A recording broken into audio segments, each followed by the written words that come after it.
என்னடா உழப்பிட்டு இருக்க போட்டு சப்பாத்தி சுருன்னு ஆரம்பிச்ச. இங்கே பாரு என்னென்ன பண்ணிட்டு இருக்க. சப்பாத்தி இப்படியே சுடுவாங்க. மாவை ஃபஸ்ட்டு பிணையணும். மாவை தூக்கி பிணைச்சி தண்ணியில் போட்டு அமுத்தி வச்சுருக்க. என்னடா தம்பி பண்ணுற நீ? அநியாயம் பண்ணிட்டு இருக்கடா. இப்படியோட சப்பாத்தி சுடுவாங்க.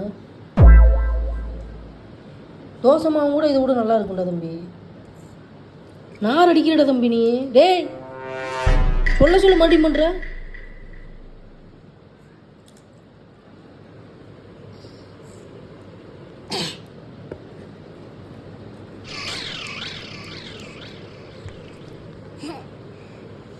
சிரிப்பு வருது உனக்கு.